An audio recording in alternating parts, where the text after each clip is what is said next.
ये बेचने के लिए रखे इतने सारे।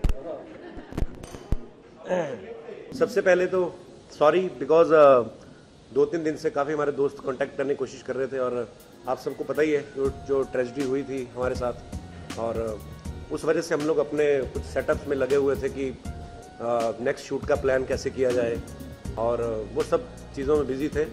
और बीच बीच में अपने आप को मैं टीवी पे भी देखता रहता था। कुछ ये आजकल एक नई खबर आई है सर्विस टैक्स वाली भी, और मुझे वही था कि मैं मिल के एक बार सबको एक्सप्लेन करूं। मैं एक चीज़ कहना चाहूँगा, सर्विस टैक्स के बारे में बोलने लगा हूँ। वैसे सर्विस टैक्स वालों को मुझे पे करना चाहिए क्योंकि मैं उनकी मुफ्त में ऐड करने वाला हूँ, जैसे वो दूसरे एक्टर्स को देते हैं। मैंने खुद न्यूज़ में देखा कि मैंने 65 लाख की टैक्स की चोरी की है, तो मुझे हंसी आई सुन के। मैंने कहा यार ये कोई टैक्स की चोरी नहीं थी। बेसिकली ये जो सर्विस टैक्स लागू हुआ है ये एक्टर्स के ऊपर पिछले जुलाई से लागू हुआ है, और मैंने तो बचपन से एक ही टैक्स सुना था, इनकम टैक्स, तो कभी ये सर्विस टैक्स का पता नहीं था। खैर ये मेरे सीए का काम है, लेकिन उसने भी 1-2 बार बोला होगा। तो मैं क्रिएटिव आदमी हूँ, अपने काम में लगा रहता हूँ। अब मैं ये चीज़ें देखूँ अपने कि मेरा फलाना आर्टिस्ट है वो कहीं पे स्टक हो गया है, या मेरी और प्रोडक्शन जो काम रहते हैं प्रोडक्शन में, तो ये सब चीज़ों मेरा ध्यान रहता है। तो मैंने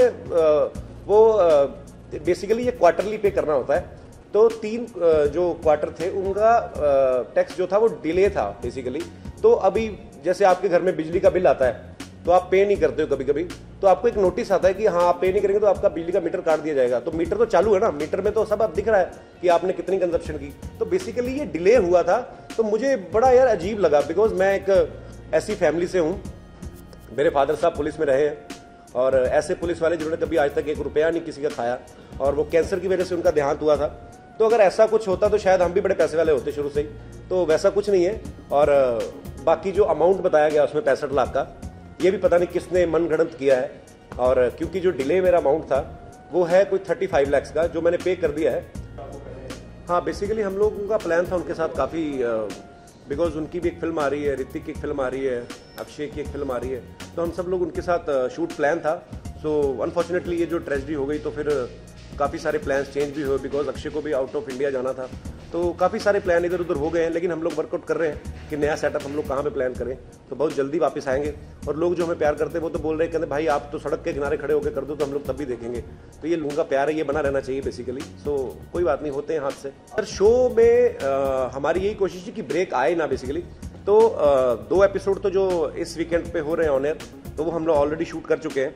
तो उसके बाद हम लोग प्लान कर रहे हैं बिग बॉस के सेट पे जाके, बिकॉज इतनी जल्दी एक ह्यूज सेटअप खड़ा करना एक नॉट ए इजी जॉब। तो हम लोग कोशिश कर रहे हैं कि फिर भी हमारी तरफ से जितनी जल्दी हो सके। और वायाकॉम 18 कलर्स चैनल, इनकी हमें बहुत सपोर्ट है, बिकॉज इन्होंने हमें इतना हौसला दे कि नहीं कोई बात नहीं, आप घबराइए नहीं, हम लोग जल्दी ही आपका एक बड़ा सेटअप दोबारा शुरू करेंगे। और अब अगर सेट जल गया है तो दोबारा तो बना ही रहे हैं, तो मेरी कोशिश रहेगी कि उसमें कुछ नए एलिमेंट्स भी डालें। तो जैसे ही काम शुरू कर दिया गया उसके ऊपर, और जैसे ही वो अगर जैसे ही कंप्लीट होता है तो उम्मीद है कि हम लोग अपने नए सेट पे दोबारा से शुरू करेंगे। लेकिन फिलहाल के लिए हम लोग बिग बॉस के सेट पे 1-2 एपिसोड हम लोग शूट कर रहे हैं। मुझे ऐसा नहीं लगता, बिकॉज मैं आपको एक बात बताऊं, हम लोग सेम इंडस्ट्री से हैं। अगर कोई मुझे ऐसा, लोग बोलते हैं कई बार, लेकिन मुझे ये लगता है कि हम आर्टिस्ट लोग या कोई भी प्रोड्यूसर कोई कभी ऐसा कभी सोच ही नहीं सकता, बिकॉज सबको पता है कि यार एक सेट के ऊपर और एक शो के ऊपर कितनी मेहनत लगती है। तो ये बिल्कुल एक अफवाह है, कोई इसमें कोई सच्चाई नहीं है, जहाँ तक कि हमारी नॉलेज में हमें पता चला। बिकॉज हमसे पहले आप सब लोग पहुँच चुके थे सेट पे, तो वहाँ पे जो सिक्योरिटी गार्ड थे, पुलिस ने जो भी वेरिफिकेशन किया, अब तक जो हमारे पास रिपोर्ट यही है कि कुछ शॉर्ट सर्किट हुआ था, तो उसकी वजह से पर्दों ने आग पकड़ ली और उसके बाद पूरा सेट। तो वैसा कुछ नहीं है, वो तो मैं उस चीज़ में बिलीव ही नहीं करता हूँ। अच्छा खबरें आ कहाँ रही हैं, आप ही लोगों ने बनाई होगी। नहीं ऐसा कुछ नहीं है सर, ये टैक्स वैक्स वाली बातें तो अगले बाद में आई, टीवी में बाद में आई, लेकिन वो हमने एक दिन पहले कॉन्टैक्ट कर चुके थे कि आप आइए, आपके लिए आपका कुछ सर्विस टैक्स ड्यू है। तो वैसा कुछ नहीं है सर, इतनी बड़ी मैं अगर इतनी सोच मेरी होती ना कि ये करके ये, तो मैं बहुत बड़ा बिजनेसमैन होता कोई, तो अंबानी लेवल का। तो मैं वैसा नहीं, मैं कलाकार आदमी, क्रिएटिव आदमी, मेरी ये सब चीज़ों में मुझे तो पता ही नहीं है। मुझे कल जाके सर्विस टैक्स वालों के ऑफिस में जाके पता चला कि ये 3 महीने बाद भरना होता है। तो इतनी नॉलेज नहीं भाई, मैं अपनी फैमिली में पहला आदमी जिसने थोड़ा बहुत पैसा कमाया। तो वैसा कुछ नहीं है, लॉस दिखाना है, और बड़ी बड़ी बातें सुनने में अच्छा लगता है कि yes I want to show some loss in my business. अरे सर वो भी मेरा ही शो है। अरे ऐसी पता नहीं, ये मैं भाई इसीलिए मिलना चाहता था कि मैं यार पता तो करूं ये है क्या। ऐसा कुछ नहीं है सर, हर आदमी को अपनी लाइफ में ग्रो करने का हक है। मैं वहां पे एज ए कंटेस्टेंट पार्टिसिपेट करता था, और मैंने 6 सीजन किए हैं उसके, और मैं 6 सीजन में उसमें विनर रहा, तो मेरा क्यों झगड़ा रहेगा? मेरे सब दोस्त हैं वो लोग, और मेरे भाई जैसे दोस्त हैं। तो वैसा कुछ नहीं है जिसमें वो बाकी उस शो में जो काम कर रहे हैं, हम लोग कॉलेज लेवल से साथ में हैं कुछ लोग, तो वैसा कुछ नहीं है सर। एक आर्टिस्ट कभी भी ये चीज़ नहीं सोचता। मैं अपने लिए अच्छा सोच सकता हूँ कुछ, लेकिन किसी के लिए बुरा कभी नहीं सोचूंगा, ना वो सोचेंगे। तो ये सब र्यूमर्स हैं सर, और जब कोई चीज़ निकलती है ना तो ऐसी बातें आती हैं साथ में। सो वहाँ पे भी किसी ने पूछा जिस दिन सेट पे आग लगी ना कि कैसा लग रहा है,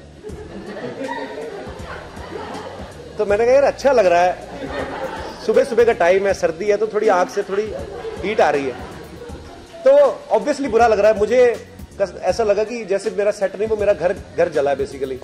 तो होता है, एक प्यार हो जाता है चीज से ना, आप लगातार जहां पे रहते हो, सारा दिन काम करते हो, तो दुख हुआ। लेकिन मेरी टीम मेरे साथ है, और हमारा नेटवर्क कलर्स, उन्होंने बहुत सपोर्ट किया हमेशा से, तो हम लोग दोबारा खड़ा कर लेंगे, उसमें कोई नहीं सर।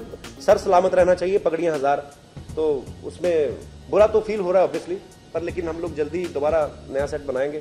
मेरे को, मैं खास तौर पे मेंशन करना चाहूँगा, बहुत सारे लोग, और बॉलीवुड का हमेशा ही ये एक रहा है कि बड़ी खबरें हमें सुनने को मिलती हैं, जी फलाने के साथ अच्छा संबंध नहीं है ये। लेकिन हमारी इंडस्ट्री की खासियत है, जब भी कभी कोई ऐसा संकट आता है तो सब लोग एक साथ इकट्ठा हो जाते हैं। मुझे कल, आप यकीन नहीं करेंगे, लता जी का फ़ोन आया, और लता जी ने कहा कि अगर तुम्हें किसी भी तरीके की हेल्प चाहिए, कोई पैसे को लेकर या वैसे, तो मैं क्या कर सकती हूँ तुम्हारे लिए।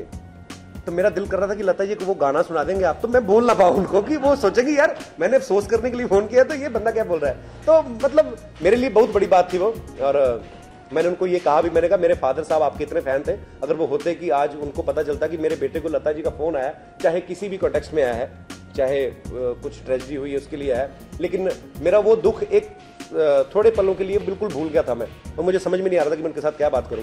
तो बड़े सारे लोगों ने, रोहित शेट्टी ने, शाहरुख भाई ने, फिर बहुत सारे, मतलब तमाम इंडस्ट्री के लोगों ने यही किया कि हम तुम्हारे साथ हैं, हम सेट खड़ा कर देंगे तुम्हारे, बताओ कितनी देर में खड़ा करना है तुम्हारा।